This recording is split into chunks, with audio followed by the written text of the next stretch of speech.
घमंडी बाज और चूहे की कहानी। वो कहते हैं न हमें कभी भी घमंड नहीं करना चाहिए, क्योंकि घमंड में अच्छे और बुरे में फर्क भी नजर नहीं आता है। क्योंकि जानते हैं, अंत में घमंडी का सिर हमेशा सिर नीचे होता है। तो चलिए पोस्ट में प्रेरणा देने वाली घमंडी बाज और चूहे की कहानी, घमंडी बाज और चूहे की हिंदी कहानी को जानते हैं, जिनसे हमें बड़ी सीख मिलती है।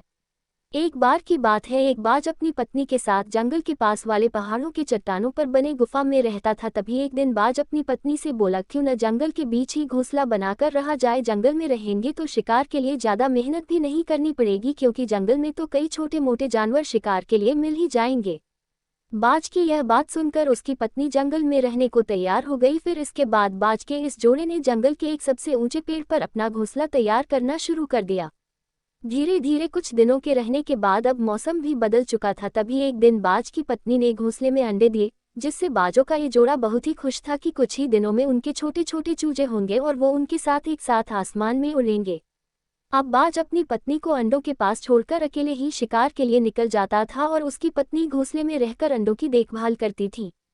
एक दिन की बात है, जैसे ही वह बाज शिकार के लिए निकला तो उसने अपने घोंसले वाले पेड़ के ठीक नीचे ही एक चूहे को देखा।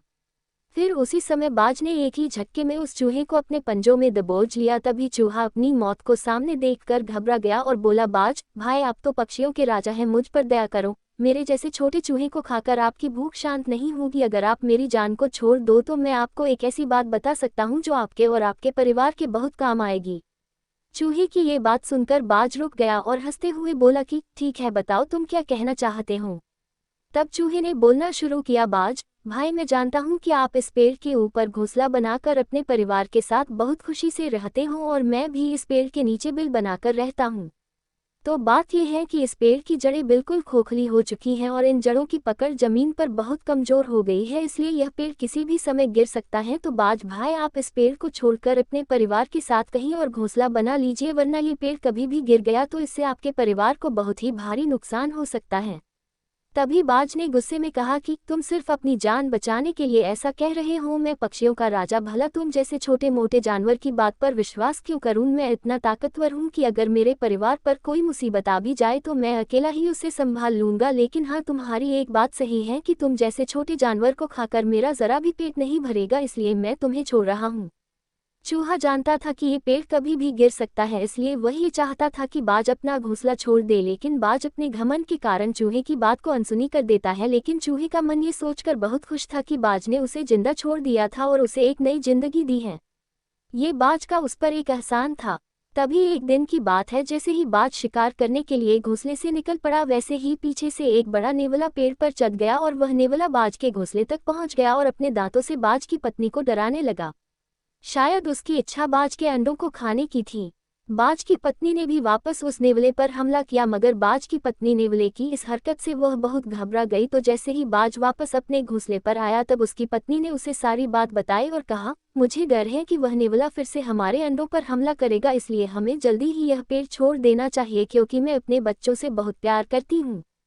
तभी बाज को भी लगा कि उसके अंडों को नेवला धोखे से खा सकता है, इसलिए तुरंत बाज और उसकी पत्नी मिलकर दोनों ने ही उस पेड़ से कुछ ही दूर पर अपना घोंसला बनाना शुरू कर दिया। और जैसे ही उन्होंने दूसरा घोंसला बना लिया, वैसे ही अपने अंडों को पंजे में दबाकर वह दूसरे घोंसले में ले गए। अब बाज और उसकी पत्नी दूसरे घोंसले में आराम से रहने लगे। अभी उन्हें दूसरे घोंसले में पहुंचे हुए एक दिन ही निकला था कि बरसात के मौसम के होने की वजह से शाम के समय तेज हवा चलने लगी। तभी उन्होंने देखा कि जिस पेड़ पर वह पहले रहते थे वह हवा की मार को नहीं झेल पाया और धड़ाम से जमीन पर बड़ी ही तेजी से गिर गया।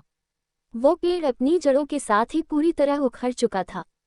तभी बाज को अचानक ही उस चूहे की कही बात याद आई कि चूहे ने कहा था कि वह पेड़ जड़ों से बहुत कमजोर है और कभी भी गिर सकता है, लेकिन अब तो वो बाज अपना घोंसला बदल चुका था, इसलिए बाज और उसका पूरा परिवार सुरक्षित था। तभी अगले दिन सुबह वह चूहा बाज के नए घोंसले के नीचे पहुंचा और उसने बाज को आवाज लगाई और कहा, क्यों बाज भाई, तुम्हारा पूरा परिवार अब सुरक्षित है न। चूहे के साथ वह नेवला भी था। चूहे और नेवले को एक साथ देखकर वह बाज सोच में पड़ गया। तब चूहे ने बोलना शुरू किया, हैरान मत हो पक्षियों के राजा बाज भाई, ये नेवला मेरा दोस्त है और इसने मेरी दोस्ती की खातिर ही तुम्हारे घोंसले पर हमला किया था और अपनी जान को जोखिम में भी डाला। ये सब मेरा प्लान था ताकि मैं तुम्हारी और तुम्हारे परिवार की जान बचा सकूं। इसे मैंने ही भेजा था नेवले को तुम्हारे घोंसले पर हमला करने के लिए, और वह भी ठीक उसी समय जब तुम घोंसले पर नहीं थी, क्योंकि मैं जानता था कि उस समय तुम्हारी पत्नी अकेली होगी और वह नेवले से डरकर तुमसे घोंसला बदलने को जरूर कहेगी, और हमारा मकसद भी यही था कि तुम अपने परिवार को कहीं और लेकर चले जाओ ताकि तुम्हारे बच्चे सुरक्षित रहें।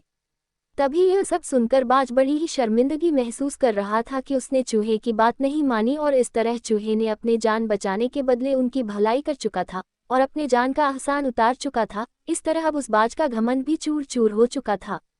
तभी उसने चूहे को धन्यवाद कहा।